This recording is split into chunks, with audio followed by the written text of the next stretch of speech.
It's a question that makes me do that, at least interiorly. And the question is, Him, Father, Mark, Mary, with the Franciscan Friars of the Renewal, and this is Ascension presents, what do I do about dry prayer?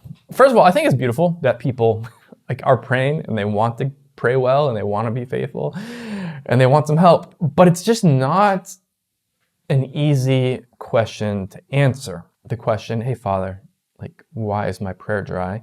What do I do? How do I fix it? It's a lot like asking your doctor, hey, doctor, why am I tired? If you ask the doctor that, you're going to get asked a whole bunch of questions and probably some tests are going to be run because of the complexity of the human body, and that kind of the whole human health experience is going to factor into your energy level.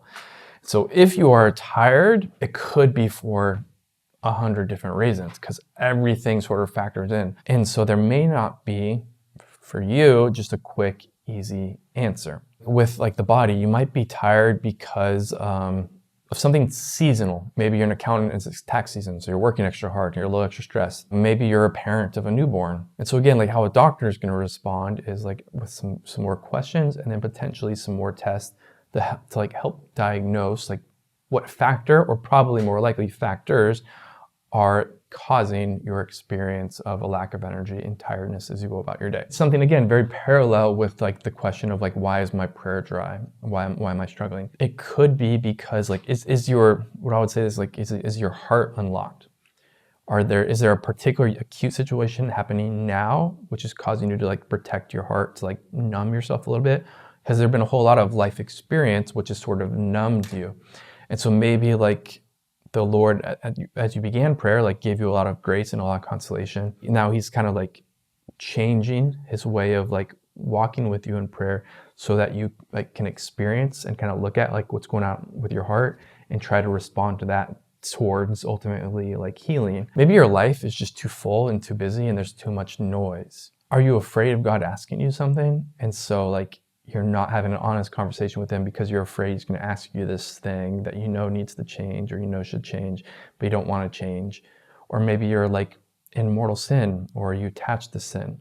All of this stuff can factor into sort of a blocking of God, which can be experienced even subconsciously as a dryness in prayer. Or maybe God's just purifying you in a certain way. And so He's just asking you to sort of make this gift of love, of perseverance, of coming to Him again and again in sort of the stillness and the quietness and the dryness. What I think the good news of this and the beauty of it is, and the reality of it, and part of why prayer is so important, but also sometimes so difficult, is because the call to prayer is a call to a complete and total conversion, to be honest. It's a call to complete and total healing as well. We bring all of it to the Lord and all of it to our prayer. And so I do think this is it.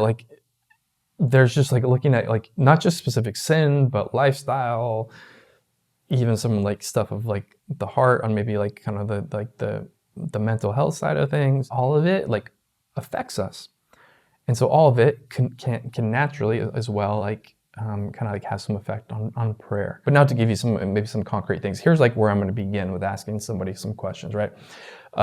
If there's a dryness of prayer, again, is there some sort of something that a question that you're afraid to ask? Is there some attachment to sin, or is there consistent mortal sin? Again, all of those I think are gonna have an effect. So if those are happening, there's a call to freedom, there's a call to conversion, a call to sort of asking the Lord for the grace of a greater trust. Is there just too much noise in your life? That's a super common thing. Is the Lord inviting you to again, at this total radical conversion, to a sacrifice of stepping away of some of the noise stuff? Is there something going on with the heart? Is there an encouragement to look at your heart and maybe some reasons that you're self-protecting through some sort of numbing, and that's also numbing your relationship with the Lord and putting up some walls? If that's happening, is there some concrete steps to take to a greater sort of health in that area of your life? Is maybe just the Lord inviting you to come to prayer from a different way? Okay, so maybe you've been doing this sort of spiritual reading, you've been praying this devotional. Is the Lord asking you to sort of maybe some sort of journaling, some sort of new prayer with scripture, some sort of deeper reflection and sharing of the heart. So these would be kind of the most common ones, the most significant ones, which I'll offer to you. Like, again, is there just something that like you're attached to that's not of the Lord, or like some sort of like fear of God and fear of a certain situation, or attachment to mortal sin? That's a block. Is there just too much noise? That's super common. Is it more of like a kind of like a human natural heart thing? Again, that's pretty common. Or is just the Lord inviting you to another prayer? I test all of these before counseling somebody. Like, no, just show up in the dryness and just make that the offering. That might be the invitation, but I would look at those things first. So anyway, hopefully that helps make sense of some of like what's happening, and hopefully that kind of gives you some concrete ways to respond. All right, friends, remember, we are pilgrims on this earth. Somos peregrinos, poco a poco, little by little. Vamos a llegar. We're going to make it. Bye.